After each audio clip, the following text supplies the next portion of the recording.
Hi, I think you're really attractive and I would like it if, maybe we could go out sometime. Oh, that's really flattering. I'm actually straight and only into girls, so I don't think so, but thank you. Okay, no problem.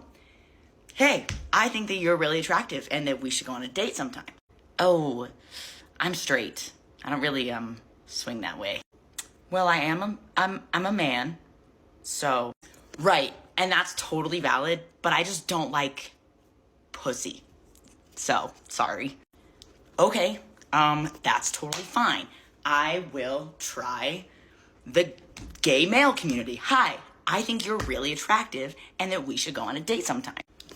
You know what? I also don't like pussy, but thank you. Okay, cool. Sick. Hey, pansexual dudes. I think that you're really attractive and that we should go on a date sometime. Yeah, I think that's a great idea. I've been looking for a tranny like you. Okay, so maybe not that. Maybe something else. Hey, I think that you're really attractive and that we should go on a date sometime. I'm into puppy play. All right, you know what? I think that maybe I'm just gonna be single forever. I think maybe I'm gonna go join a monastery. Transitioning is often presented as a solution to mental health problems, from gender dysphoria to PTSD, depression, and anxiety. The trans community also promises a community, which many people yearn for, especially in the aftermath of the COVID-19 pandemic, which greatly interrupted the expected experiences of teens and young adults and wreaked havoc on the ability to socialize. However, while the community is very active online, the truth that is in person, fewer and fewer young people are dating, having sex, or forming families. Researchers have found that Generation Z, born between 1997 and 2012, are less sexually active than other groups at that age. 1 in 4 Gen Z adults, who as of 2024 can be as old as 27, confess to never having sex, according to a 2021 Kinsey Institute and Love Honey survey quoted in the story. Some 31% of that group said that the closest they've come is sexting, or virtual sex with a partner. How would you define the social differences between the millennial and the Gen Z generation? Millennials grew up with flip phones, and Gen Z grew up with iPhones. For millennials, they have a lot of overprotection, but they're still really heavily interacting with each other. Mm-hmm. Gen Z, I would define Gen Z as the first people who got a smartphone and social media at the beginning of puberty. If you go through puberty, not playing with your friends, not talking to others, when they were with their friends, they might be physically with their friends, but they're all on their devices. You can't grow up without a lot of social interaction, but that's what we did to Gen Z. If any parent cares about the self-confidence of their children, please, I beg of you, reduce the access to cell phones and social media. But if you're going to take those things away, you must give them something to do. And that something to do should be hang out with other kids, do things with other kids. Yes. That's what they really need. Yes. Choosing to obfuscate one's sex via hormone use and surgery doesn't help in attracting a partner. Nor does the resulting mental health issues, personality issues, immaturity, or failure to launch. I am going to spend the next minute screaming, because that is what is going on in here. That is what the trans genocide in this country, in this city, has brought me to.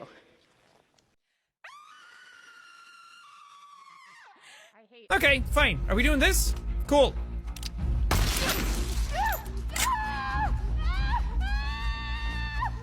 You're fine, walk it off. While researchers seem to enjoy implying that sexuality is based on gender identity and that the lack of interest in dating trans people is comparable to interracial relationships, the truth is that most people do not want to date trans-identified people. The pressure to date trans people under the threat of being a bad, exclusionary person only creates pushback and more antagonism towards trans-identified people, further leading into that false perception that trans people are hated, victimized, and in constant danger, when in reality, it is the forced inclusion and shaming that spurns on dislike. Majority of people who tell me I can't be a lesbian because I'm trans or straight, man, like, oh, my apologies, what do you know about lesbians? Last time I checked with you, you said you could change her, just give you a night. End of the day, lesbians like lesbians, and when I say I'm a lesbian and other lesbians see that, match made in heaven. Plus I'm 6'5", know how to cook, and come preloaded. Get fucked.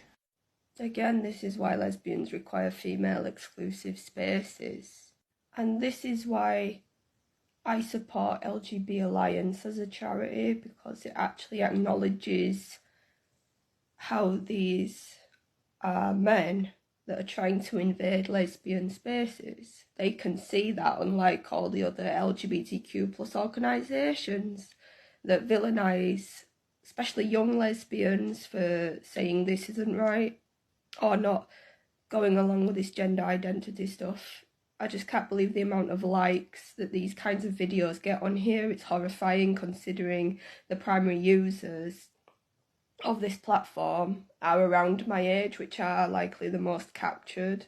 And a lot of them are afraid of the threats that they will get from these men because they're very aggressive when you say you're not a lesbian, you're just a bloke trying to invade lesbian spaces. They will threaten you and it's just fucking sick. Most of us feel like we have to kind of hide away and protect ourselves for the sake of what's happening at the moment, and it shouldn't be like that. We should just be able to go into a space where we feel safe and not be harassed by these men that are wanting to invade it. I have every right to talk about this as a lesbian, and so do all of the lesbians, because this is terrible. My main concern is what young lesbians are going to face when they're coming out into this and having all these horrible, creepy men saying, oh, you have to accept me, I identify as a lesbian, and if you don't, you're a bigot and a TERF and all that crap. Like, it's going to flipping traumatise them. Additionally, many who could potentially be attracted to a trans-identified individual oppose the racist, misogynistic, and homophobic ideology which underpins gender identity, wherein stereotypes are equated to sex, women of color are routinely compared to men who want to be women, and homosexuals are presented as bigoted for an unmutable sexuality. A 2018 study on trans dating experiences argued that the lack of interest in dating transgender individuals was based on a lack of familiarity with the realities of trans identities, which may have led participants to make certain assumptions concerning the ability to procreate, which ignored that biological sex is the crux of sexual attraction, and that even before conversations on family planning or fertility, dating partners will be seeking partners that they are capable of sexual attraction to. That same study argued that 87.5% of participants were categorized as exclusionary and found that queer or bisexual men, women, and non-binary individuals were least likely to have an exclusionary response and were most likely to provide congruent responses, while heterosexual men and women had the highest rates of exclusionary responses. In other words, if you identify as part of the queer rainbow, you're more likely to date another queer-identified person, and heterosexual men and women are most likely to not want to date trans people at all, regardless of how they identify. It's really hard dating as a trans woman, and I just deleted Bumble because every single match unmatched me.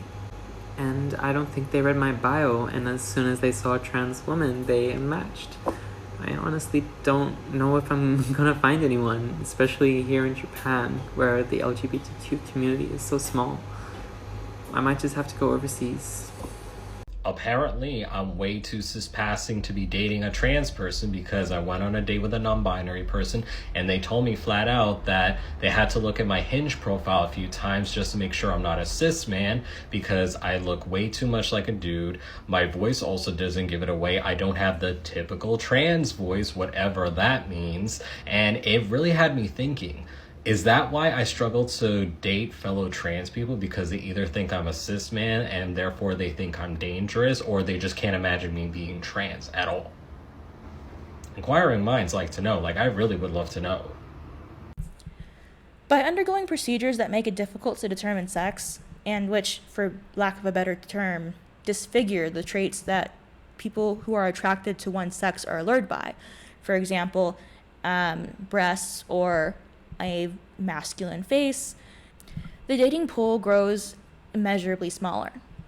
Even those who are capable of sexual attraction to both sexes often are not interested in the appearance of those who are quote-unquote in between sexes. Additionally, it has been found that there are high levels of comorbidities within the trans-identified population, with the most frequent being depression, suicidal ideation, and anxiety. as well as having other pathologies that, although to a lesser extent, also show a higher prevalence than in the cis population, such as substance abuse, eating disorders, suicide attempts, autism spectrum disorders, or dissociative disorders.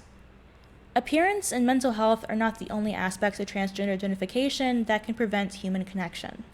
In a study with a sample of 412 transgender adults, positive associations were found among victimization, avoidant coping, and depressive symptomology, such that experiences of victimization were significantly and positively associated with both engaging in avoidant coping and past week depressive symptoms. In simpler phrasing, the transgender identified individuals are more likely to engage in avoidant coping mechanisms, more likely to be depressed, and to feel and act victimized. In a victim economy, viewing the world itself as being in opposition to an individual allows for the validation of feelings of helplessness, without any need to address those concerns or personal problems on one's own. Out of a population of 73 patients seeking SRS, it was found that the frequency of personality disorders was 81.4%. The most frequent personality disorder was narcissistic personality disorder at 57.1%, and the least was borderline personality disorder. The average number of diagnoses was 3 per patient.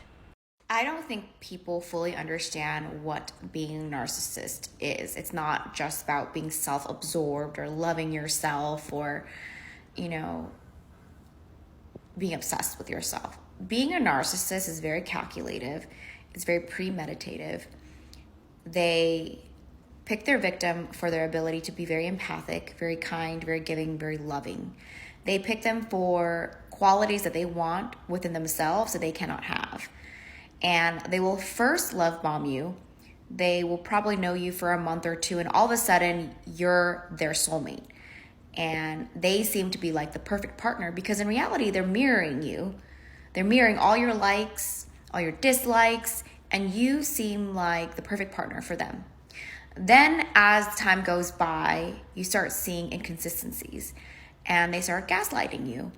So you point out the inconsistency and they're like, you're crazy, this isn't true.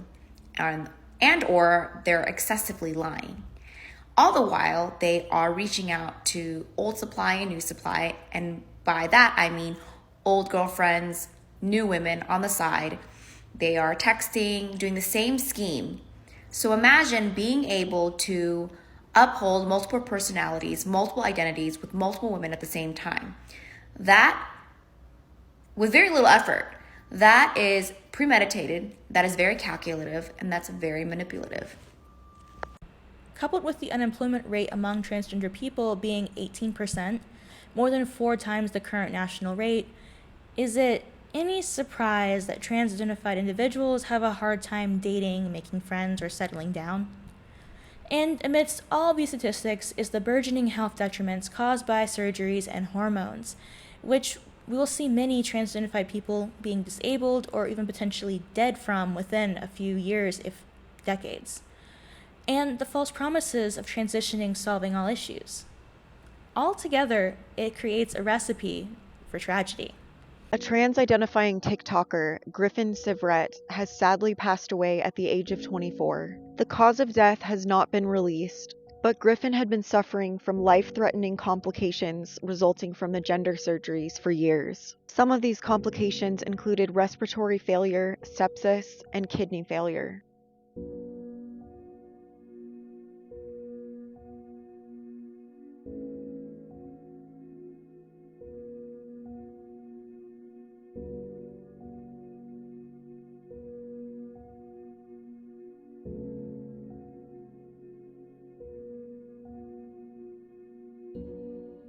Griffin was born in 1999 and was first affirmed at only 13 years old.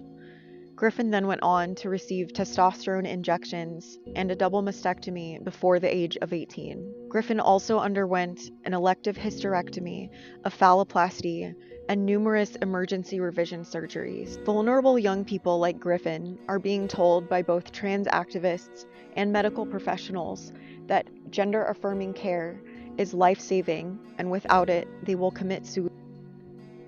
Yet some young people have lost their lives needlessly as a result of these interventions.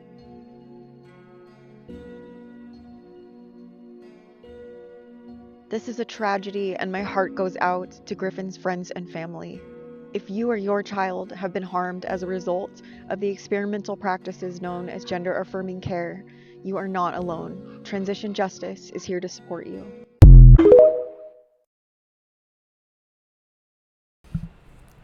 This, dear viewers, is where we part. I spend a lot of time on Tumblr and reading fan fiction. It's my way to decompress before bed. I'm going to go search up Transformers fan fiction and I'm going to go read my thing. And small aside, it really annoys me when I read something that's like, and Soundwave is transgender. They're robots. They don't even have biological sex. Okay, that aside, when you go read through fiction stories, you'll see a lot of erotic stories or romantic stories with a trans individual or two even. And it feels like wish fulfillment to me, because in real life, yeah, you do definitely see more trans for trans partnerships, but I think that's because most people who don't identify as transgender aren't interested in dating them. So you have an oversaturation of trans for trans or queer community type relationships because no one outside of that community wants to date them. And that's at least partially tied to what I identify as, this mental health issues, the appearance changes, the narcissism, the joblessness, just the general victim ideology that they have. And I feel like a lot of people who identify as trans come into this with this expectation that they're going to have this really great love life and community. And I do find it a little bit sad that, girl who reads a lot of gay fan fiction all her life and thinks I'm a gay trans man has this idea in her head that she's going to go to the gay man orgy and be accepted and be friendly and meet a guy, only to have her hopes dashed. I mean, bad decisions. But it does feel like it's being misrepresentative of what the real experience is, all these online stories and communities. So I really think another part of it is everyone finds trans people to be so hot. The way that they draw trans-identified males, like trans women, in online stories or comics or art or whatever, they always draw them as basically regular women and then maybe give them a bulge or something. And that's not what they look like in real life. And the same thing goes for trans-identified females. They'll draw them and they'll be like anime yaoi boys. But in real life, they have frog voice and they're relatively short and they have like that kind of patchy facial hair, and a lot of them tend to be overweight. And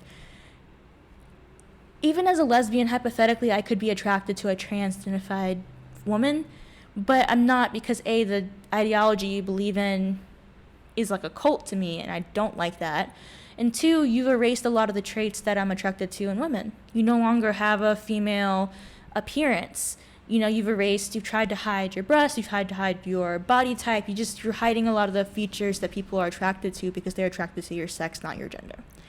Anyway, I know some people will probably find this to be mean, but this is my view on the subject, so if you guys have any comments, questions, or concerns, put them in the comment section, and I'll see you guys next time. Bye!